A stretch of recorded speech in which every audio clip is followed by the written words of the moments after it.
इस मानव की देह को ही हम व्यर्थ में गंवा दें तो फिर जीवन नरक है।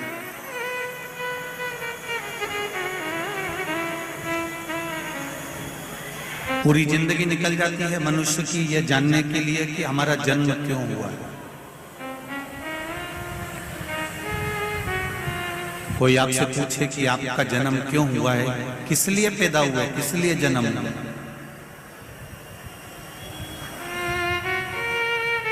आपके और हमारे जन्म का कारण क्या है? क्यों मृत्यु लोक में आ गए, क्यों जमीन पर जन्म हो गया, क्यों पृथ्वी पर आ गए?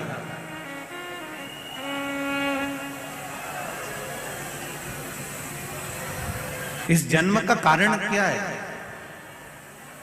तो उसका दो कारण हमने पहले भी वर्णन किया शिव महापुराण में कि मनुष्य के जन्म का दो कारण है। एक पूर्व में किए हुए कर्म का भोग भोगने के लिए और दूसरा भगवान का भजन करने के लिए यह मानव का शरीर।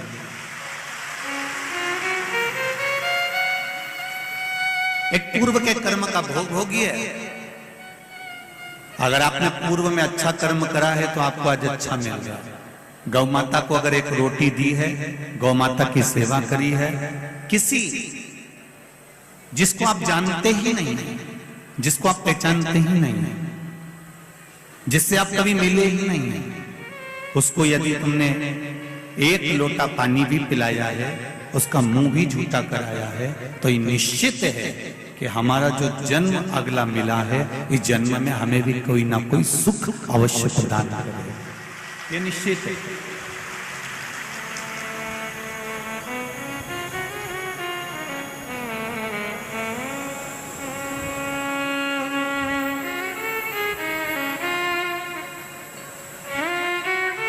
ये जो सास और बहू के जो रिश्ते होते हैं, देवरानी और जेठानी के जो रिश्ते होते हैं, कुटुंब और परिवार के जो संबंध होते हैं, रिश्ते होते हैं, शिव महापुराण की कथा कहती है ये जो रिश्ते बनते हैं ये हमारे पूर्व के कर्म के अनुसार बनते हैं।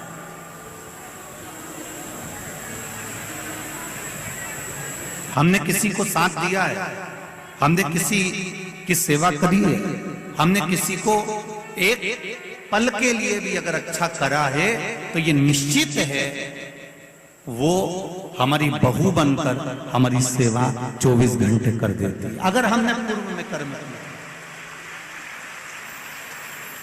अगर हमने अच्छे कर्म किए और अग्रण्य हुए हैं तो उसका फल हमको जरूर मिलेगा। और यदि हमने पूर्व में जो कर्म करा है, पूर्व में अगर किसी का बुरा करा है तो निश्चित है कि आज हमें भी बुरा ही मिलेगा। इसको आवाज आ रही है, इसको बंद करवा दो। पूर्व के कर्म का हमें भोगने को मिलता है। इसलिए आपको बारंबार पहले भी कहा, मत बुरे कर्म कर बंदे वरना पछताएगा, भगवान की आंखों से तू बच नहीं पाएगा, तू बच नहीं पाएगा। अरे ओ अज्ञानी मत करना। अपने मन को, अपने चित्त को, अपने स्वभाव को, अपने हृदय को, अपने को स्वयं ही संजोना पड़ेगा। कोई दूसरा सुधारने वाला नहीं मिलेगा, ना दूसरा कोई सुधार पाएगा। एक पीने वाला जो व्यक्ति होता है ना, जो नशे में धुत होता है, उसको कोई कितना भी समझा दे मत पियो, बेकार है, क्यों पीते हो, बर्बाद हो जाओगे। पीने वाले व्यक्ति गटर में पड़े होते हैं, नाली में पड़े होते हैं, बेकार। अब कितना भी समझा लो उसके समझ में नहीं आएगा। समझ में कब आएगी? जब वो अपने हृदय से, अपने दिल से ये विचार कर ले कि जो मैं पी रहा हूं ये मेरे जीवन को और मेरे घर को और मेरे परिवार को बर्बाद कर रहा है, तो वो छोड़ दे, फिर छोड़ दे। पर यदि तुम खूब प्रेशर दे लो कि नहीं पीना है, तुझे बंद कर दूंगा और तुझे मुक्ति केंद्र में ले जाकर नशा मुक्ति केंद्र में रख दूंगा, तुझे यहाँ रख दूंगा, तुझे वहां रख दूंगा, पर जब तक वो भीतर से दृढ़ नहीं होगा, जब तक वो भीतर से दृढ़ता धारण नहीं करेगा, तब तक वो नहीं छोड़ सकता। काम, लोभ, आसक्ति, वासना, तृष्णा, ये सब तुम्हें भीतर से तोड़ना होगा।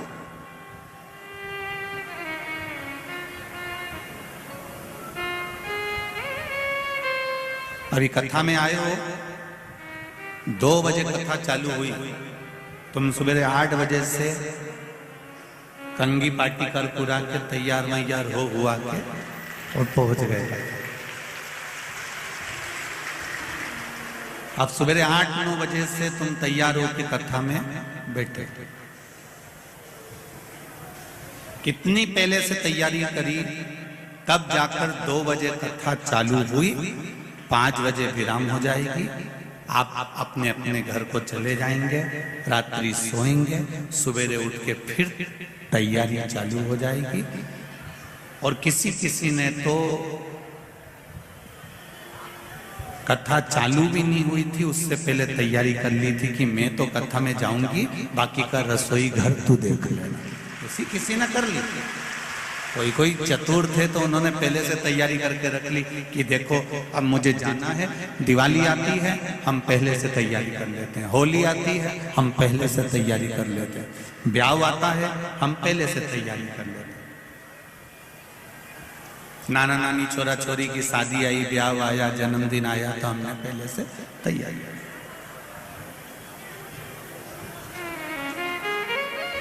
अब हमने पहले से तैयारी क्यों करी कि जब दरवाजे पर बारात आएगी, कोई काम आएगा तो एकदम टेंशन नहीं आए, कोई परेशानी नहीं आए, कोई कष्ट नहीं आए, हम एकदम तुरंत, कोई ने कहा हल्दी ला के दो, हम हल्दी ला कर दे दें, कोई के मेहंदी ला के दो, मेहंदी ला के दे दे, कोई के हमको ये चाहिए हम वो निकाल। ये तैयारी आपने करी। उसी तरह पशुपति व्रत कर कर शिव जी को 1 लोटा जल चढ़ाकर, शंकर भगवान को 1 बेलपत्री समर्पित कर कर, ओम नमः शिवाय पंचाक्षर मंत्र बोलकर, षडाक्षर मंत्र ओम नमः शिवाय बोलकर, श्री शिवाय नमस्तुभ्यं बोलकर, महामृत्युंजय मंत्र का जाप कर कर, गौरी शंकर बोलकर, भगवान शिव का जो तुम नाम जाप कर रहे हो, भगवान शंकर का जो तुम गुणगान कर रहे हो, शिव नाम में जो तुम डूबे हुए हो, शंकर की भक्ति में जो तुम डूबे हुए हो, 1 लोटा जल तुम शिव जी को समर्पित कर रहे हो, या किसी भी रूप में तुम शंकर भगवान की भक्ति कर रहे हो, तो ये विचार कर कर रखना, ये तुम्हारी उस समय की तैयारी है जिस समय पर तुम्हारे जीवन में कोई कष्ट आया तो तुम्हारा महादेव तुम्हारे सामने आकर खड़ा है।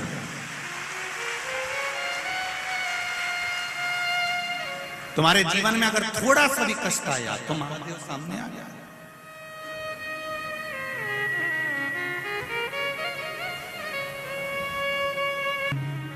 आपका चित्त,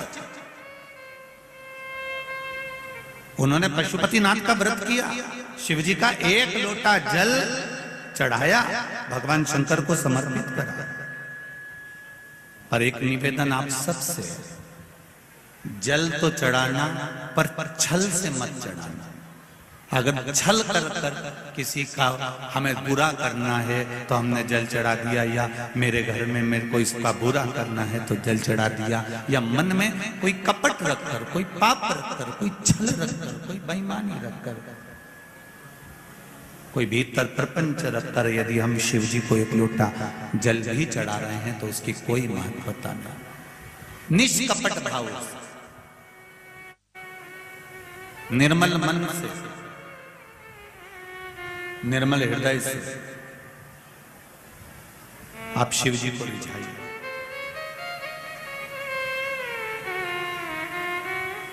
और जब निर्मल मन से आप भगवान का भजन करेंगे तो ये निश्चित है कि आपको वो कथा का रसतत्व प्राप्त होगा। आज शुक्ला परिवार विधायक श्री संजय जी शुक्ला जी की जो मित्र मंडली कथा करा रही है, इस कथा का मूल उद्देश्य है आपके जीवन में भगवान शंकर की अविरल भक्ति प्राप्त करना। ये संजय शुक्ला मित्र मंडली का एक उद्देश्य। और कितनी पवित्र भूमि पर आप लोगों का निवास है, जरा देखिए। इंदौर में इधर महाकाल बाबा बैठे हैं, इधर ओमकारेश्वर बैठे हैं, इधर छिपरा मैया, इधर नर्मदा मैया, और बीच में इंदौर वाले बैठे हैं।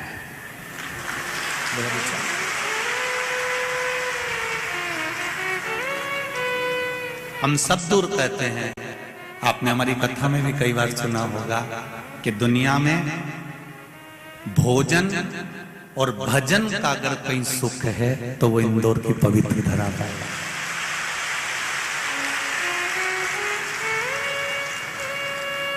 यहाँ पूरे इंदौर में कहीं का मुंगेरी लाल का हसीन सपना दिखता ही नहीं है। पूरे इंदौर के लोग जितना इनको खाने का शौक है उतना इनको खिलाने का शौक है। ये नियम है इंदौर का। और जो एक बार यहां से खाकर चले जाता है वो दूसरी बार तुम्हें बस केवल खाने के चक्कर ही नहीं याद आता। ये इंदौर की पवित्र बात। और दूसरे नंबर पर यहां का भजन। एक एक मोहल्ले में, एक एक मंदिर में जितने जवान छोरे होन, युवान बेटे होन, कार्यकर्ता होन, जितने अग्रणी नहीं होते उतने इंदौर के जितने मंदिर हैं उस मंदिर में जितनी माताएं आती है उन्होंने अपना छोटा छोटा महिला मंडल बना के रखा है और ऐसा भजन गाती है कि अच्छा अच्छा भजन गायक को पीछे। और इन्हें किसी से मतलब नहीं। मंदिर में 15 माताएं बैठ गई, 10 बैठ गई, ढोलक और मंजीरा लेके जो बैठी वो नाच भी रही है, गा भी रही है, उसे कोई मतलब नहीं। आग लगे बस्ती में अपन रहे हो मस्ती में, उसे कोई मतलब नहीं कौन क्या क्या। और अभी अभी शिव पुराण सुन सुन के तो माताएं ऐसी हो गई कि शंकर जी अपना और अपन शंकर जी के, बस अपने किसी से मतलब नहीं। अगर ये शंकर जी के पास बैठी है फिर तो इसको कोई छोड़ नहीं सकता, इसको छोड़ना मुश्किल। अच्छा, उधर खड़ा हुआ व्यक्ति, कई कई जेंट्स लोग आते हैं तो वो आंख भी दिखाते हैं।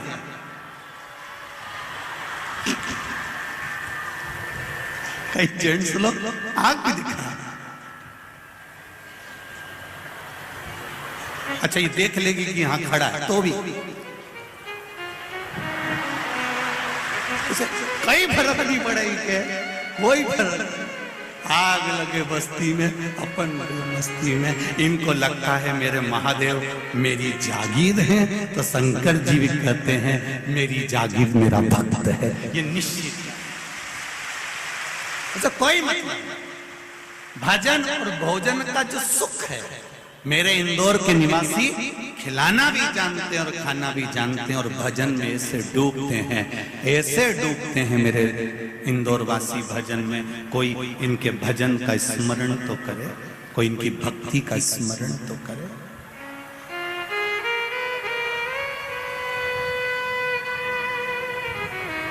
शंभो शरणे मांगू घड़ी घड़ी दुख काटू दया करी दर्शन। शिव मंदिर में रोज जाना, एक लोटा जल शंकर भगवान को समर्पित करना। देवराज ब्राह्मण की माता रोज एक लोटा जल लेकर शंकर जी के मंदिर जाती है, शिव जी को जल चढ़ाती है। मंदिर में जितना निर्माल्य पड़ा होता है उस निर्माल्य को ले जाकर विसर्जन। आपको कथा में पहले भी कहा था कि जरूरी नहीं कि किसी नदी के अंदर ही जाकर आप निर्माल्य को उठाकर विसर्जन करें।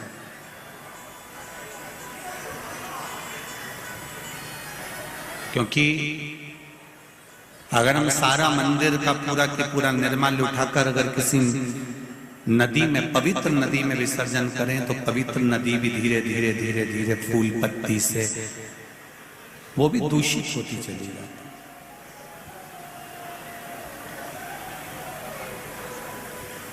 कोई जरूरी नहीं कि आप निर्माल्य को उठाकर नदी में ही डालेंगे, नदी में ही विसर्जन करें। शिव महापुराण की कथा कहती है उस निर्माल्य को ले जाकर किसी एक खड्डे में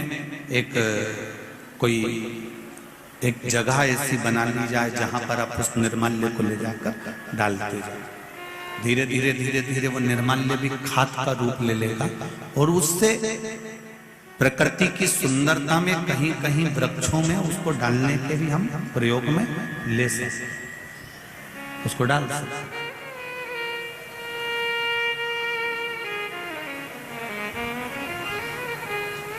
आपको पहले भी कथा में कहा, आज फिर कह रहे हैं, किसी भी शिव मंदिर में जाओ, दिया लगाओ, अगरबत्ती लगाओ, धूपबत्ती लगाओ, तुम्हारी मर्जी पड़े, तुम बेलपत्री चढ़ाओ, धतूरा चढ़ाओ या चावल का दाना चढ़ाओ या पुष्प चढ़ाओ या तुम्हारा मन पड़े जो तुम चढ़ाओ, पर उससे बड़ा है शंकर मंदिर में जाकर, भगवान शंकर के शिवालय में जाकर, शिवालय के अंदर पहुंचकर दिया लगाने से, धूपबत्ती अगरबत्ती या चावल या बेलपत्र चढ़ाने से भी ज्यादा फल मिलता है शिव मंदिर में जाकर, शिवालय में जाकर।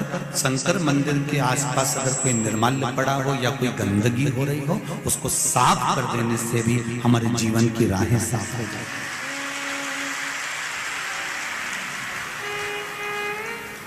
आप शिव मंदिर में जाकर केवल, आप ज्यादा कुछ नहीं कर सकते तो एक नियम बना सकते हो कि मैं शंकर जी के मंदिर में जाकर भगवान शंकर का मैं मंदिर साफ करूंगी या निर्माल्य उठाकर विसर्जन करूंगी या उसको क्लीन करूंगी।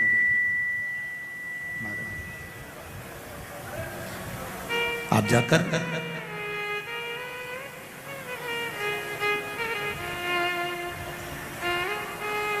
कितनी सुंदर बात कही। शिव महापुराण में एक चरित्र आता है, एक नरसिंह पुराण का चरित्र है। नरसिंह पुराण में वर्णन आता है कि एक बार माता पार्वती जी अपने पतियों के साथ में भ्रमण पर चली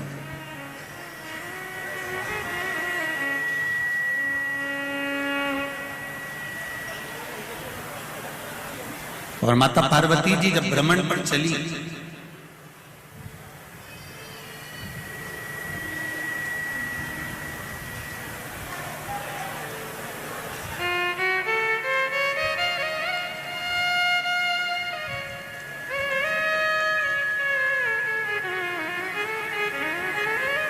जब माता पार्वती जी भ्रमण पर जा रही हैं, चल रही है,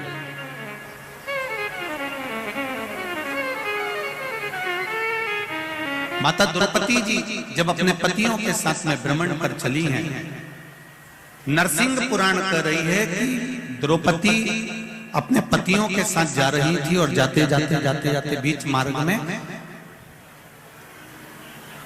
कोई दो असुर, कोई दो राक्षस ऋषि का रूप रखकर आ गए और संत का रूप रखकर वो पांडवों के रास्ते को भटका रहा है,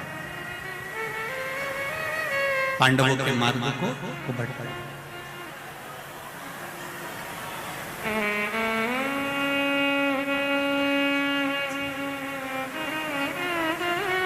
बीच मार्ग में उनका भेंट जाना,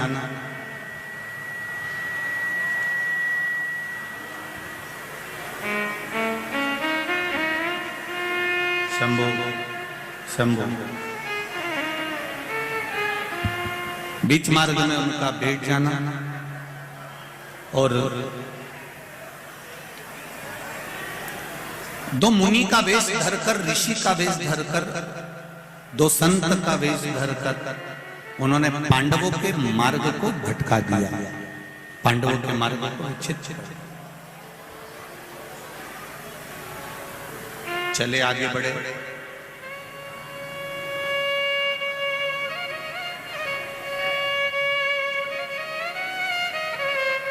दोनों के दोनों असुर जब आगे बढ़कर चलते हैं, आगे बढ़कर जाते हैं, तो उन्होंने जब द्रौपदी का सुंदर स्वरूप देखा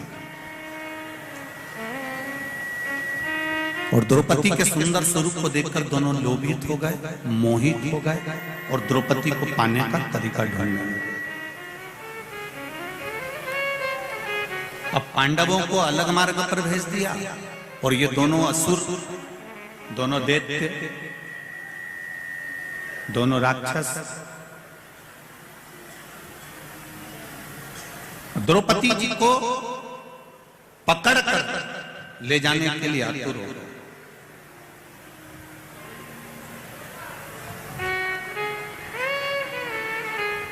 जब दोनों ले जाने के लिए आतुर हुए, इतने में अर्जुन को मालूम पड़ा कि द्रौपदी को कोई हाथ पकड़कर खींच कर लेकर जाता है। अर्जुन पीछे पीछे भागे और अर्जुन पीछे पीछे भागकर द्रौपदी को बचाने के लिए जैसे ही दौड़े, दौड़ते से उन्होंने द्रौपदी को बचाने के लिए असुर का, राक्षस का हाथ पकड़ा और उसको द्रौपदी को छुड़ाने लगे। बस छुड़ाते से वो जो असुर था बहुरोमा, जिसका नाम था बहुरोमा दैत्य, उस दैत्य ने भगवान विष्णु जैसा स्वरूप धारण कर लिया, नारायण सा स्वरूप हो गया उसका। अर्जुन देखकर आश्चर्य कर गया। अर्जुन ने पूछ लिया कि बहुरोमा, आप ये राक्षस की प्रवृत्ति में कैसे आ गए? और एकदम आप राक्षस की प्रवृत्ति से छूटे, द्रौपदी का हरण करते करते मैंने आपका स्पर्श करा, आपको मारने के लिए आतुर हुआ और आप भगवान विष्णु जैसा स्वरूप आपने धारण कर लिया।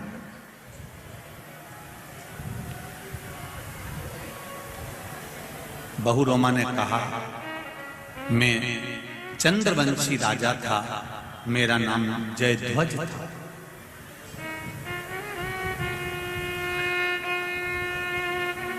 इससे पहले भी मैं एक ब्राह्मण के घर में जन्म लिया था।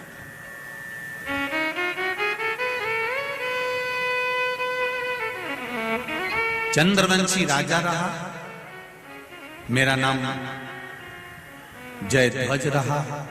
मेरा एक नियम था, शंकर जी के मंदिर में जाकर केवल झाड़ू लगाना, पोछा लगाना, कोई वस्तु पड़ी है उसको उठा लेना या मंदिर को लीपन कर देना।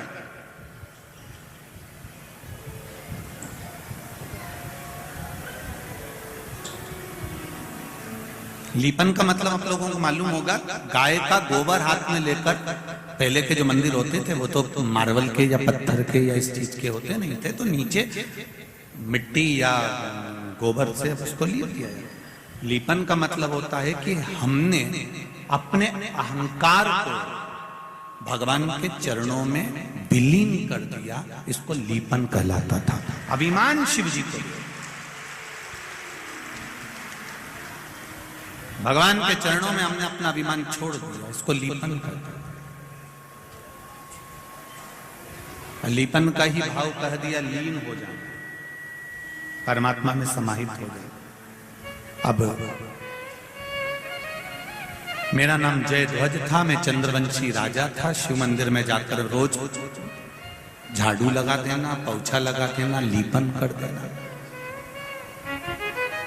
लोग मुझ पे हंसते थे, इतना बड़ा राजा होकर शंकर जी के मंदिर में झाड़ू लगाता है, पोछा लगाता है, सफाई करता है। मेरा माताओं से निवेदन है, जितने भाई लोग यहाँ कथा सुन रहे हैं उनसे भी निवेदन है, एक बात अपनी जिंदगी में उतार कर रखना। आप शंकर भगवान के मंदिर जाएंगे, आप राम जी के मंदिर जाएंगे, आप कृष्ण के मंदिर जाएंगे, मां जगत जननी के मंदिर जाएंगे, आप देवता के अगर मंदिर जाएंगे तो आपको हंसने वाले, टोकने वाले, पूछने वाले ढेर मिल जाएंगे। और आप किसी शॉपिंग मॉल में शॉपिंग करने जाओगे या टॉकीज में फिल्म देखने जाओगे, ना तो कोई आपको पूछेगा, ना आपको कोई टोकेगा, ना आपसे कोई मतलब रखेगा। दोनों में अंतर है, जरा ध्यान रखिएगा।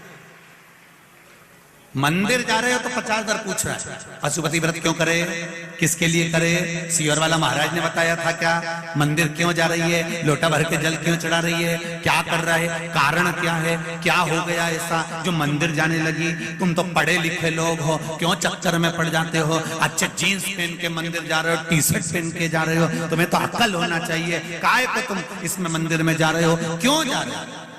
अगर तुम ये बात टाकीज में जाने वालों से कह दो रे क्यों जा रहे हो, फालतू के कलाकारों का कला देखने के लिए मंदिर जाओ।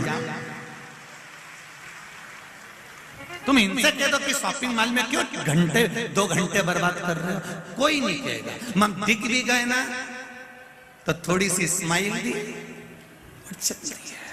इससे ज्यादा कुछ।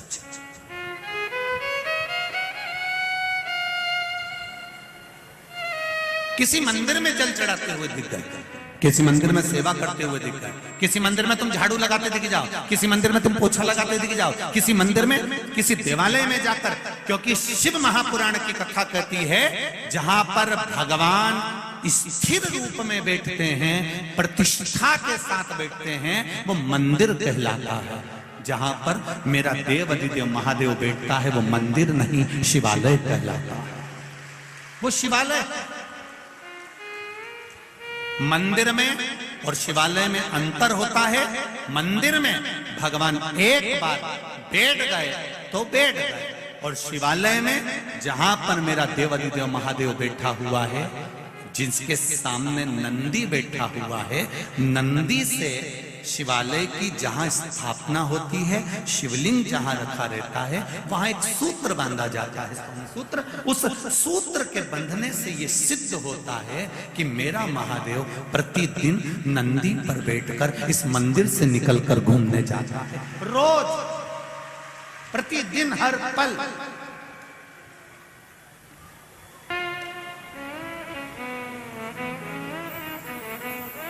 हमारा गुरु घर यहीं नजदीक में ही है, लाल हॉस्पिटल के पीछे श्री गोवर्धन नाथ जी की हवेली, हमारा गुरु घर है।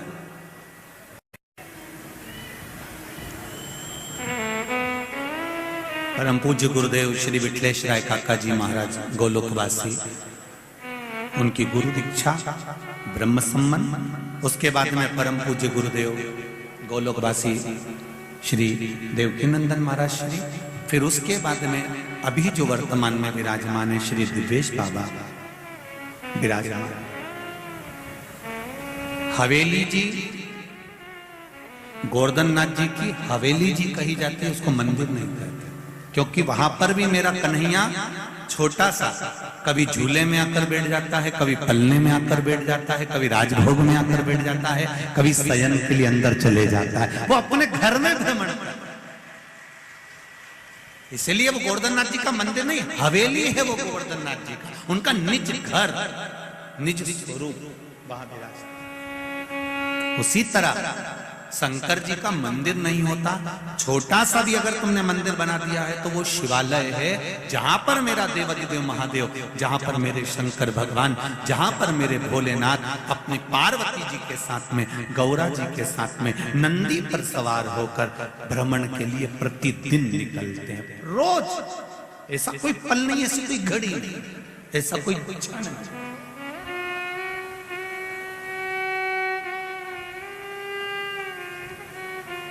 मेरा नाम जय ध्वज है और मैं जय ध्वज शिवजी के मंदिर में आराधना करता था, शंकर जी के मंदिर में पूजन करता था, शंकर की आराधना में लीन रहता था, शंकर की भक्ति में लीन रहता था।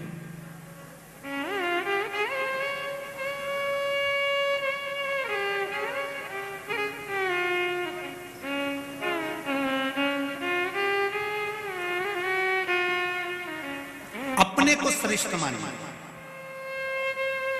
और अपने आप को विद्वान मानना या अपने आप को श्रेष्ठ मानना, बाकी के किसी को आप सम्मान नहीं देना, इससे मेरी गति बिगड़ी है। महाराज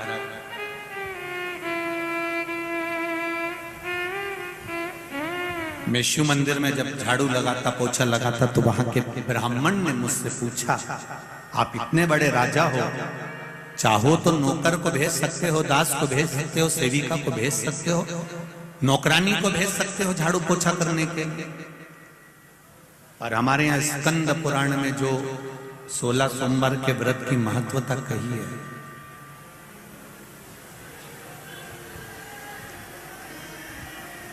स्कंद पुराण में जो 16 सोमवार के व्रत की महत्वता कही गई, उसमें वर्णन आता है कि राजा ने रानी से कहा था कि पूजन का सामान ला के रख दो, और उसने किसको भेज दिया था? बोलो जरा जी जी बोलो जी, दासी को भेज दी। क्या हुआ?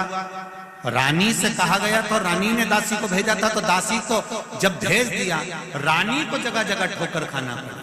तो राजा कह रहे हैं, ब्राह्मण देवता से ब्राह्मण कह रहे हैं कि आप इतने बड़े राजा, लाओ मैं सेवा कर देता हूं, आप इतने बड़े राजा, ये झाड़ू लगाने आते हो, पोछा लगाने आते हो।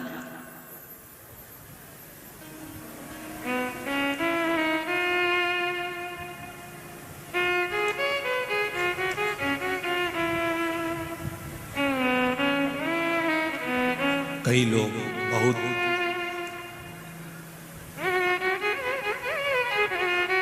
अभी कानपुर की कथा में कहा था, जब व्यक्ति बहुत उन्नति की सीढ़ी पर चढ़ जाता है, बहुत धनपति बन जाता है, बहुत ऊंचे सिंहासन पर या बहुत ऊंचे पद पर बैठ जाता है, तो उसकी दो चीजें चली जाती है, एक रोटी और एक हंसी। ये दोनों चीजें धीरे धीरे कम होती चली जाती है।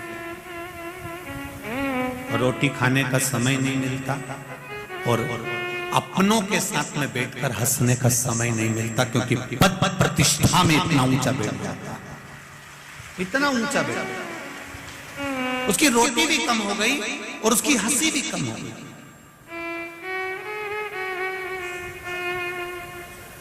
अच्छा, हमारे शास्त्र कहते हैं उसकी रोटी और हंसी कम हो जाती है, पर हम तो कहते हैं साथ में उसकी ताली भी कम हो जाती है, उसका भजन भी कम हो जाता है, उसका स्मरण भी कम हो जाता है। तुम देखना, बहुत साधारण सा जो व्यक्ति होगा ना, कथा में बैठ जाएगा, खूब एंजॉय करेगा, खूब नाचेगा, कथा भी सुनेगा, जहां मर्जी पड़ गई वहां बैठ गया। और कहीं कहीं की बहुत वीआईपी,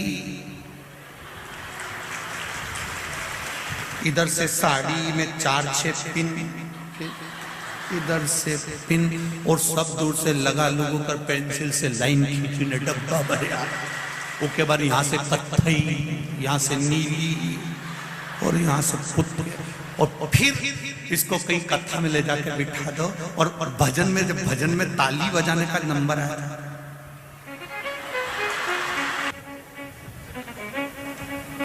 इतनी प्रतिष्ठित जगह पे बैठकर तू ताली बजा रहा है, इतनी प्रतिष्ठित जगह पे पहुंचने के बाद तुम भगवान के मंदिर में झाड़ू लगा रहा है, पोछा लगा रहा है।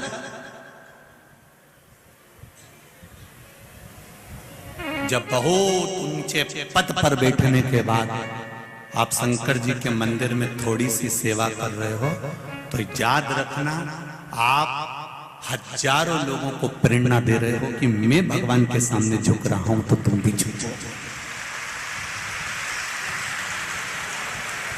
शिव महापुराण की कथा कहती है, 16 सोमवार की कथा कहती है, स्कंद पुराण से निकली हुई सत्यनारायण भगवान की कथा कहती है, स्कंद पुराण से निकली हुई 16 सोमवार की कथा कह रही है, स्कंद पुराण से निकली हुई सत्यनारायण भगवान की कथा कह रही है कि जिस परिवार में भगवान की पूजन कराने के लिए ब्राह्मण देवता आते हैं और ब्राह्मण पूजन की तैयारी करें, उससे पहले घर की नारी, घर के पुरुष को पूजन की थाली लगा लेना चाहिए, अपना आसन ब्राह्मण से ना बिछवाकर खुद बिछाकर बैठना चाहिए।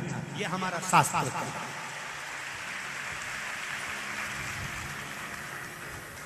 पर आज के जमाने में लोगों ने बिगाड़ दिया, आसन भी बेचारे ब्राह्मण देवता लेके चलते हैं, जजमान को यहाँ हम बिछा दे रहे, बैठ गया। आंटी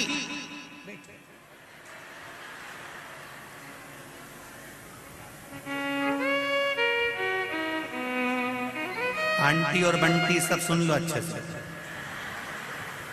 आसन भी खुद लगाइए, पूजा की थाली भी खुद लगाइए, पूजन का विधान पाटे पर भले ब्राह्मण देवता जमाए, कलश ब्राह्मण देवता रखें, पर थाली स्वयं लगा कर रखिए। जैसे तुम्हारे यहाँ पर कोई अतिथि आता है तो टेबल पर पहले से काजू बादाम पिस्ता इलायची, हम जहाँ ठहरे हैं वर्मा जी के यहाँ, कल हम गए थे तो उन्होंने पूरा सामान जमा के रखा था। तो लगे कि नहीं लगे कि बताओ कितने अच्छे परिवार है, कितना अच्छा घर है, यहाँ पूरी चीज इनने जमा के रखी, कितना सुंदर व्यवस्था करके रखी। अब मालूम पड़े तुम देव अधिदेव महादेव का अभिषेक करवा रहे हो, शंकर जी की पूजन की तैयारी कर रहे हो, शिव जी का पूजन करना है तुमको, और थाली तुम दूसरे से लगवा रहे हो। शिव महापुराण की कथा कहती है एक अपने घर की तिजोरी की सफाई, एक अपने घर के माता पिता की सेवा, और एक पूजन की थाली स्वयं को लगाना चाहिए। स्वयं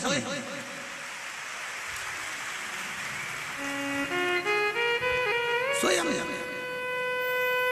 घर के माता पिता की सेवा नौकर से नहीं, खुद करो।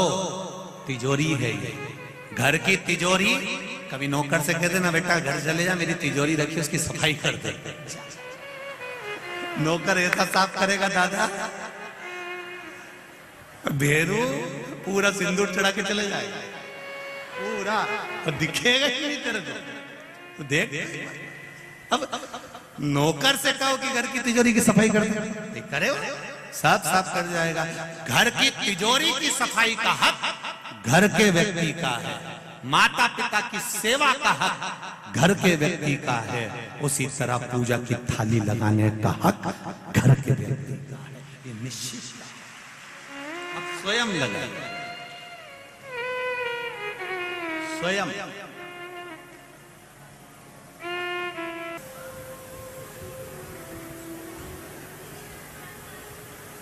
वैभव का सुख, सत्ता का सुख,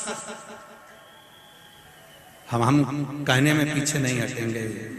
जिसके घर में जो सत्ता का भी अगर सुख भोग रहे हो तो ये निश्चित है कि आपने पूर्व समय में जरूर शंकर जी के मंदिर में या तो झाड़ू लगाई होगी, या सेवा करी होगी, या वहां का निर्माल्य उठाकर विसर्जन करा होगा, या पूजा की थाली लगाई, उसका सुख है। हम जहां भी कथा करने जाते हैं तो हम हमेशा स्मरण में रखते हैं कि भोलेनाथ जी, हम उनसे भी कहते हैं बाबा तूने जितनी जगह कथा कराई, चाहे कानपुर कराई हो, चाहे काशी कराई हो, चाहे जहां जहां आप कथा करा रहे हो, या आपकी कृपा करुणा है, तो हमने देखा है जहां शंकर भगवान को मानने वाला होता है या शिव भक्ति में डूबने वाला होता है, ये शिवपुराण होती भी वहीं पर हो जहां शंकर के भक्त। हमने शुरू से देखा है शुक्ला परिवार में, संजय जी शुक्ला जी के इस पूरे परिवार का हमने स्मरण किया है कि इनके परिवार में शंकर का अभिषेक, पूजन, अर्चना और शिव स्तुति आज से नहीं, इनके दादा परदादा के समय से होती आ रही है। ये शिव भक्ति और उसी का फल मिलता है, और उसी का फल, उसी का आनंद।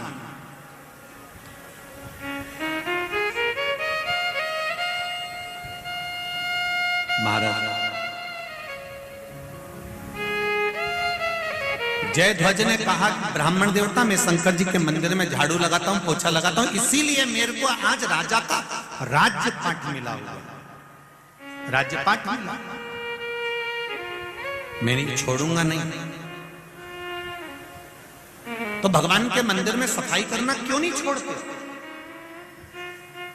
शिव मंदिर में झाड़ू लगाना क्यों नहीं छोड़ते? शंकर मंदिर में पोछा लगाना या निर्माल्य उठाकर विसर्जन करना क्यों नहीं छोड़ते?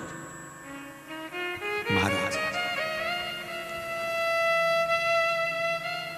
पूर्व समय में मैं ब्राह्मण था, जिस ब्राह्मण को मैं उस समय पर रेवत ब्राह्मण था, और रेवत ब्राह्मण एक ऐसा ब्राह्मण जो पूजन नहीं करा सकता। मैं रेवत ब्राह्मण था। नरसिंह पुराण की कथा कहती है कि मैं रेवत ब्राह्मण था, और रेवत ब्राह्मण था, मुझे पूजन का अधिकार नहीं था। मैं पूजा नहीं कर सकता था। मैं भगवान की आराधना में कहीं किसी स्थान पर बैठकर जजमान को बिठाकर पूजा नहीं, पर मैंने धन के लालच में, धन के चक्कर में पूजन कराना प्रारंभ कर दिया। मुझे धन मिलने लगा, पैसा मिलने लगा, पर मैं रेवत था माना, पर मेरी बुद्धि भगवान में नहीं रम पाती थी। मैं वेश्यावृत्ति में लगा रहता था, जुए में लगा रहता था, गलत काम करता था, गलत चीज में डूबा रहता था। एक बार मैं किसी जगह पर पूजन करा कर आ रहा था। पूजन करा कर आते आते मैंने एक सुंदर स्त्री को देख लिया। मेरे पास में पूजन का जो झोला था, पूजन की जो पोटली थी, उसमें बहुत सारी सामग्री थी। जरा ध्यान से सुनना कि मंदिर में केवल सफाई करने से क्या मिल जाता है, केवल निर्माल्य विसर्जन करने से क्या मिल जाता है, केवल मंदिर में आप साफ रख दो तो उससे क्या प्राप्त हो जाता है। राजा कह रहा है,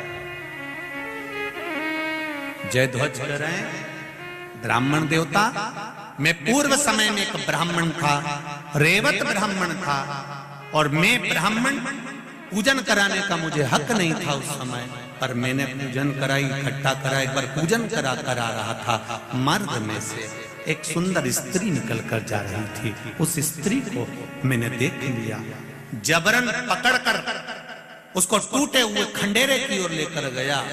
मुझे नहीं मालूम था कि ये शिव जी का मंदिर है। मैं गलत कार्य के लिए उसको लेकर गया था। मैंने जब अंधेरा देखा, तब अपने पात्र में से, अपने वस्त्र में से थोड़ा सा घी जो लाया था यजमान के यहाँ से, उसको निकाल कर अपने ही उस पात्र में से थोड़ा सा कपड़ा निकाल कर फाड़ कर दिए में डुबो कर उसको जलाया। गलत करने के लिए गया था। उस नारी के साथ में मैं गलत कर्म करना चाहता था। अपना वस्त्र उठाकर मैंने मंदिर का वो फर्श, मुझे नहीं मालूम कि शिव मंदिर है, और उसको मैंने साफ किया, और गलत कर्म के लिए मैं वहां बैठा। इतनी देर में सामने से राजा के दूत आ गए। उनको लगा कोई इस खंडेरे के अंदर फंसा पड़ा है, और लगता है कि कोई ना कोई हमारे राज्य का निंदक होगा, खबरी होगा। जानकर वहां पर राजा के दूत आ गए और उन्होंने मुझे मार डाला। शिव मंदिर में ही मेरे प्राण चले गए। मेरा प्राण जब गया, मुझे अगला जो जन्म मिला है, वो जन्म मेरे प्राण छूटने के बाद जो मुझे प्राप्त हुआ, वो बैकुंठ का पद प्राप्त हुआ। जब मैं इतना बड़ा पापी था, मेरा पाप कर्म कितना प्रबल था, मैंने पाप कर्म कितना करा था, इतना पापी होने के जब मैं बैकुंठ के रास्ते पर गया, तो मैंने चित्रगुप्त महाराज से पूछा, मैंने दिन रात पाप किया है, बेकार से बेकार कर्म किया है, फिर मुझे ये बैकुंठ का राज्य कैसे मिल गया, ये बैकुंठ का सुख कैसे मिल गया? तो कहा, तुमने शिव मंदिर में वस्त्र से थोड़ा सा गंदगी साफ करी थी और एक दिया लगाया था, उसका पुण्य है कि बैकुंठ का मार्ग। वहां भी मैं शांति से नहीं बैठा। जब एक बार धर्मराज मेरे सामने आए और मैंने उनसे कहा कि मुझे, धर्मराज ने पूछा कि बैकुंठ में कुछ चाहिए तुमको? तब मैंने कहा मुझे कुछ नहीं चाहिए, केवल सफाई करना है इस बैकुंठ की। और मैं बैकुंठ का द्वार साफ करता रहा, तो आज मुझे चंद्रवंश का राज्य मिल गया। ब्राह्मण देवता, छोटा सा गलत करने के उद्देश्य से भी अगर मैंने सफाई करी थी शिव मंदिर की, उसका फल ये मिला कि आज मैं चंद्रवंश का राजा बनकर बैठा हूं। उसकी दया है।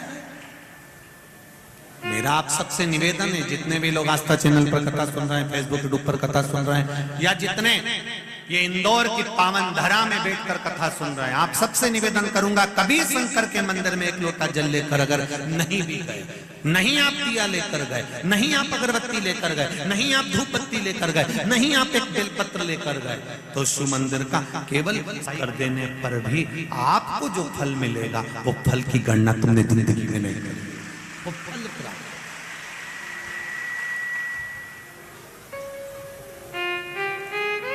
तीन काम खुद करो, अभी बताया था आपको। पहला, अपनी तिजोरी की सफाई अपने को।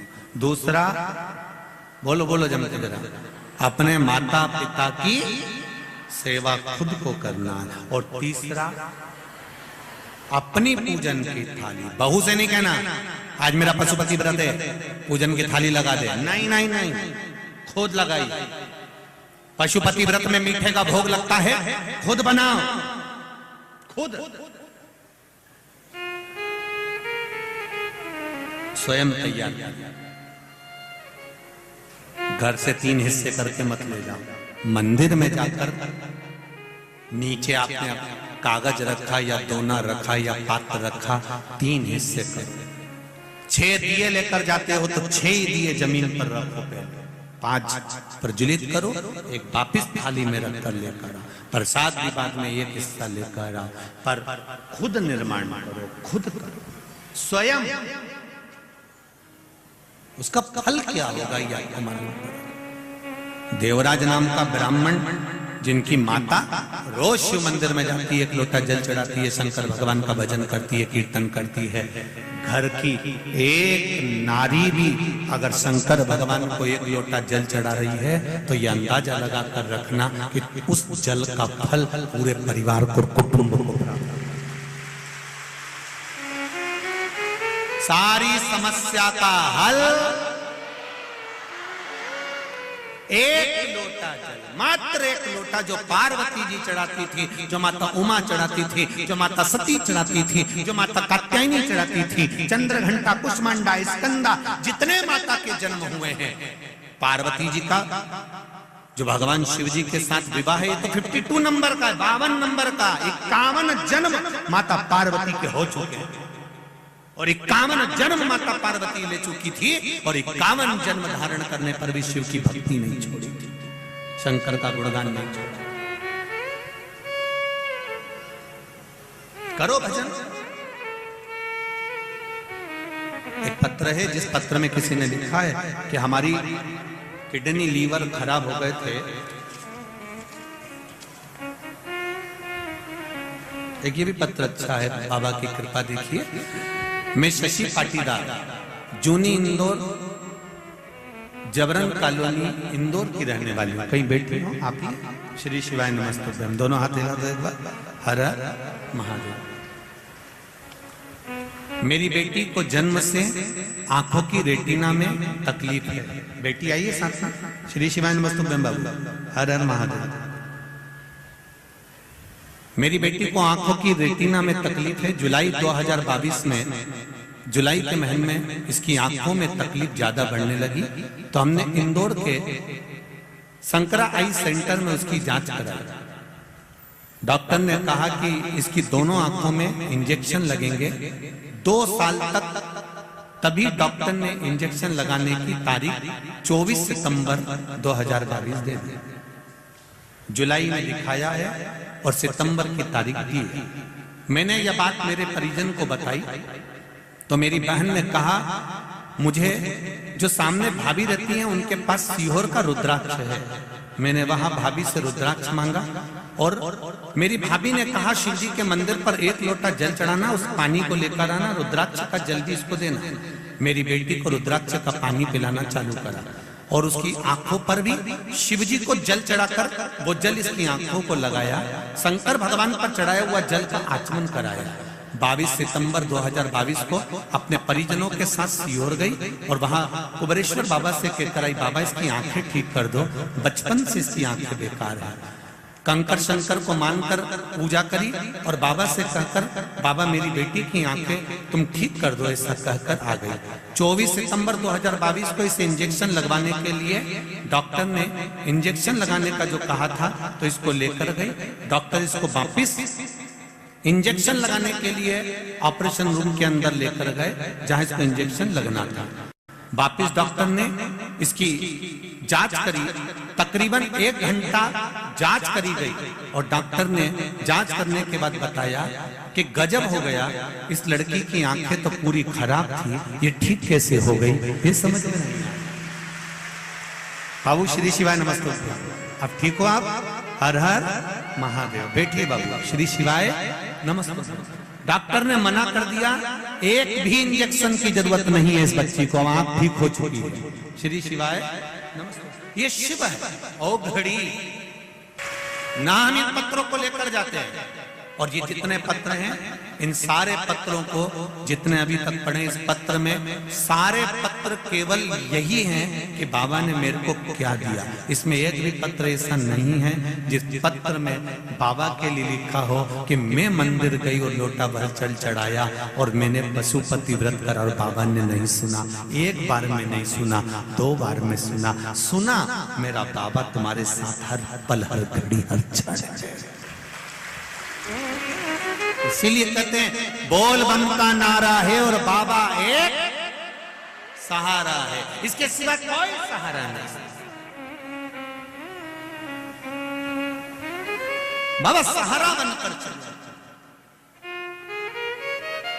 यही है सारे पत्र।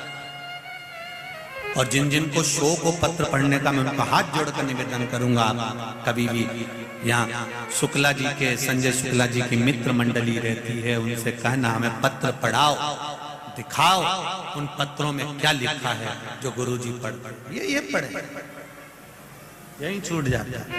केवल आपका विश्वास है, आपकी दृढ़ता। और आज फिर कह रहा हूं, ये कथा के बाद में इंदौर में फिर जब कथा का नंबर लगेगा तो अभी 2-3 साल तो मुश्किल है, पर जब बाबा कृपा करेगा आने वाले कुछ सालों के बाद। परंतु इंदौर वालों को ये मौका मिला है, झोली पसार कर मेरे बाबा से दिल से कहना कि बाबा मैं तेरी और तू मेरा है। 7 दिन शिव महापुराण की कथा, इस कैलाश जहां शिव पुराण होती है वो कैलाश माना जाता है, इस कैलाश में बैठकर कथा सुन रहे हो। 3 महीने में मेरा बाबा क्या देता है ये तो वही जान सकता है, उससे ज्यादा नहीं, उससे ज्यादा नहीं कर सकते। उसने क्या दिया ये पत्रों में लिखा। एक बहन जी ने कि पत्र ढूंढना पड़ते हैं, देखो इतने सारे। एक बहन ने लिखा है कि मैंने वहां पटवारी जी की यहाँ कथा सुनी थी और बाबा से कहकर आई थी।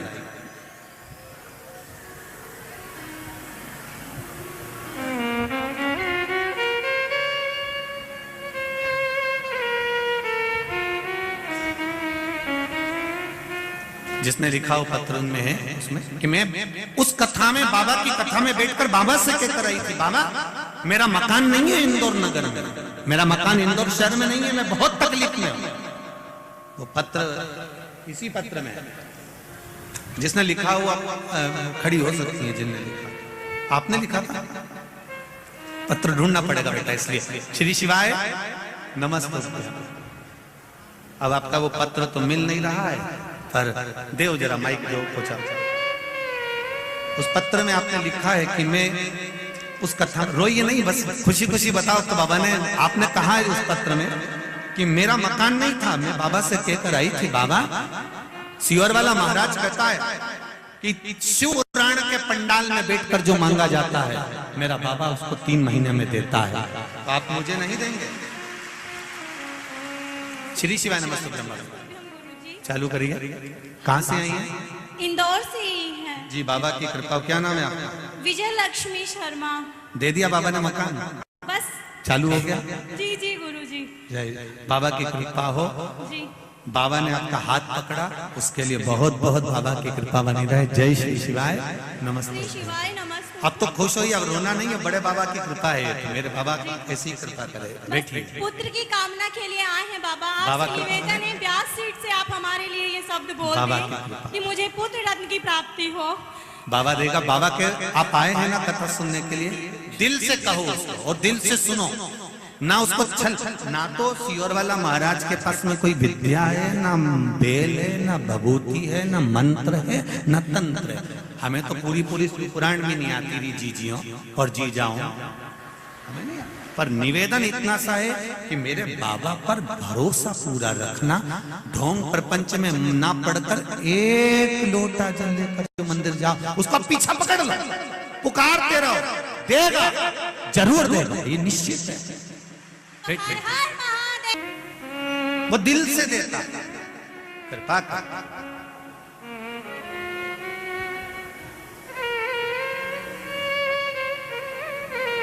आप विश्वास रखकर उसका भजन करिए, कहीं मत जाओ। हम ये भी नहीं कहते कि तुम बहुत दूर जाकर भजन करो, आप तो आपके घर के पास में जो शंकर जी का मंदिर है वहां जाओ। अभी हमने कथा में कहा था एक बहू पूना में रहती है और एक तुम्हारे पास में रहती है। दुख आएगा ना तो पूना वाली नहीं आएगी, वो फोन लगा के जरूर बोलेगी मम्मी क्या हो गया बेटा, बहुत तकलीफ में। तो जीजी कहां गई, जेठानी का पूछ रही, जेठानी का। और तुमने पूना वाली पर भरोसा रखा और उसको फोन लगाया, तो क्या पूना वाली आ जाएगी 2 घंटे के अंदर? बोलो तो रही इंदौर वाली आएगी, पूना वाली नहीं आएगी। और तुम्हारे पास में वो रहती है जिससे तुम्हारी नहीं बनती, भले नहीं बने, लड़े झगड़े कुछ भी करे, पर दुख आया सबसे पहले आके खड़ी हो गई। ले मम्मी मैं लेके चलती तुम्हें अंबानी, ले मम्मी मैं तुम्हें लेके चलती है। अब बोलो तुरंत आई और लेके चलती। वो तो पूना वाली तो फोन लगा के पूछी, और तो भी वही प्रिय लग रही डोल की दूर के ढोल सुहावने, तो भी वही अच्छी लग रही। क्यों अच्छी लग रही है? क्योंकि दिवाली पे 4 दिन के लिए आती है, उसका पति उसको सिखा कर लेकर आता है, मुंह मत खोलना, तेरे हाथ जोड़, तेरे पांव, तो कुछ मत बोलना, बस अपन 15 दिन के लिए जा रहे हैं, 10 दिन के लिए जा रहे हैं, तो बस अच्छे से रहना, प्रेम से रहना हो। जैसा मम्मी बोले मम्मी मम्मी मम्मी मम्मी करते रहना, तो देख तब फायदा मिलेगा। वो भी आते से मम्मी जी ये कर लो, मम्मी जी वो कर लो, मम्मी जी कर करके मम्मी इतनी खुश हो गई, सोने के लिए इतनी खुश हो गई। और मम्मी से निवेदन है जब ये पूना चली जाए और तू 3 महीने उसके पास रह के आ जा, जगदम्बा के पास जा, दूर के ढोल सुआ, अब जा। कठिन है, जो पास में रह रही है वो पहले आएगी। इसलिए निवेदन है बहुत दूर जाने की जरूरत नहीं है, तुम्हारे घर के पास में जो शंकर जी का मंदिर है उस पर 1 लोटा जल चढ़ाओ। दुख आएगा तो सबसे पहले निकल कर मेरा महादेव आएगा, तुरंत तुरंत। अब कहोगे गुरुजी आप कभी ये नहीं कहते कि राम जी के मंदिर में जल चढ़ाओ या भगवान कृष्ण के मंदिर में जल चढ़ाओ या उस मंदिर में जल चढ़ाओ? आप हमेशा शिव जी का ही क्यों कहते हो? क्योंकि शंकर जी का जो मंदिर है, शिवालय जो होता है ना, शिवालय में पट नहीं होता। आजकल के भले मंदिरों में दरवाजे हो गए, पर तुम देखो बैकुंठ में द्वार है, विष्णु पुराण में लिखा 8 द्वार बैकुंठ के, बैकुंठ में 8 द्वार।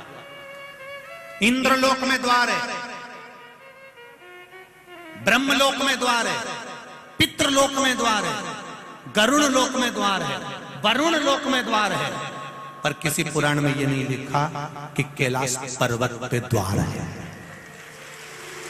किसी पुराण में नहीं लिखा कि कैलाश में यह द्वार है, क्योंकि शंकर भगवान के मंदिर में द्वार नहीं होता। कब वो पट भगवान शंकर के मंदिर में दरवाजा नहीं होता। शिव का मंदिर 24 घंटे खुला है। मेरे बच्चों को जब दुख हो वो तोड़ कर आ जाए, शिव तो ये बेटा 24 घंटे, हर पल हर घड़ी हर क्षण बेटा।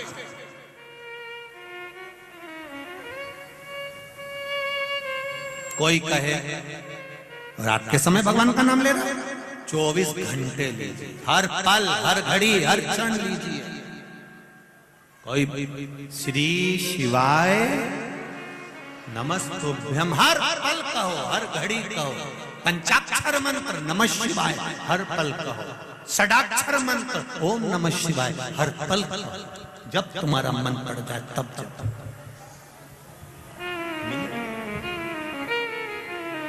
उसका फल मिलता मिले। देवराज ब्राह्मण की माता शिव मंदिर में जाती, सफाई करती, शंकर जी के मंदिर में जाकर जल चढ़ाती। जल चढ़ाने का फल क्या हुआ कि देवराज चोरी कर कर आ रहा था, चोरी का धन उसके साथ में था, उसको शरीर में ताप पड़ गया, शिव मंदिर में चला गया। मंदिर में जाकर छुप कर बैठा क्योंकि ठंड लग रही थी, शरीर तपन मांग रहा।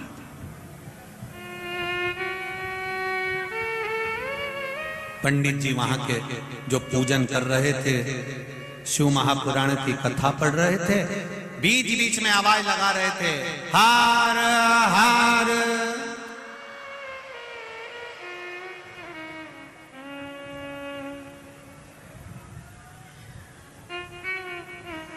हमने बीच बीच कथा में हर हर महादेव बोलना बंद कर दिया क्योंकि लोगों के मैसेज और पत्र बहुत आए। उस मैसेज में लोगों ने लिखा था कि हम गाड़ी चलते चलते आपकी कथा सुनते हैं, ऑफिस में काम करते करते कथा सुनते हैं और आप बोलते हो हर हर महादेव। हम जैसे जम के हाथ ऊपर करते हमारे ऑफिसर हमको देख के टोक देते। कई बार टू व्हीलर गाड़ी चला रहे होते हैं और हेडफोन लगा हुआ है और कथा चल रही है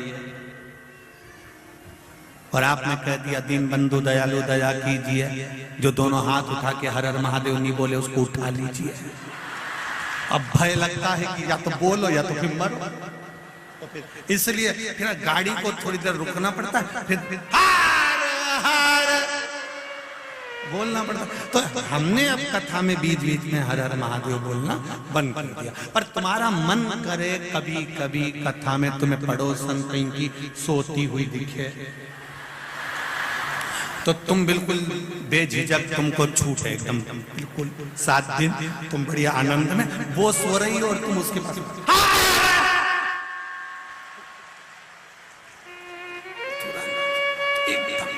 पड़ोस।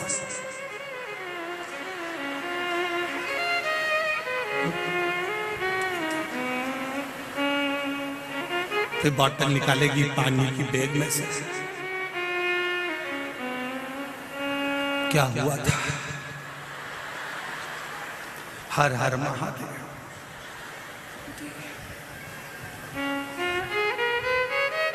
कथा में सो रही है, हाँ घर पे नहीं सोई थी, रात भर सियोर वाला महाराज दिखा है,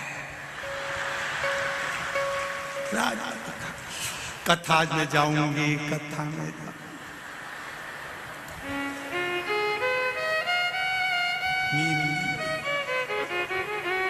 खानो नहीं भावे मने, दौड़ दौड़ मन सत।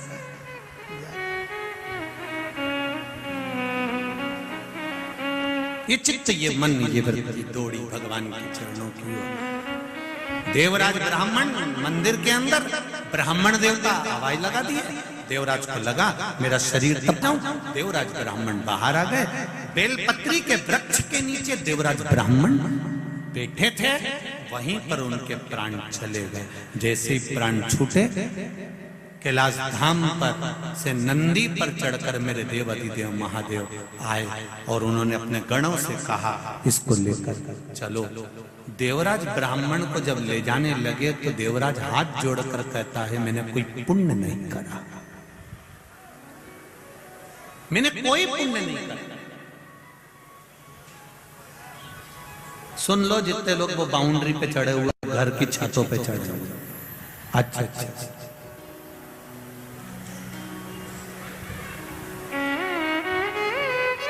आज की स्थिति को देखकर तो लगता है कल तेरा क्या होगा रे कालिया।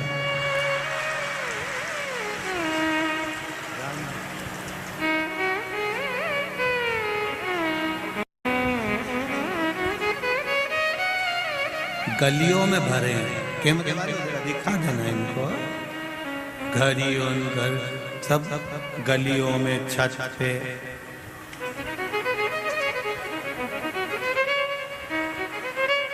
तो लेटिंग बाथरूम की छत से भी चढ़े हो रहे।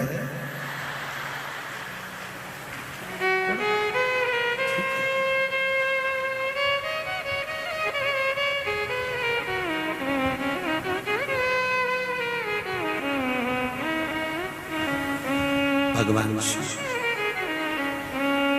डम डम डमरू वाला बड़ा है।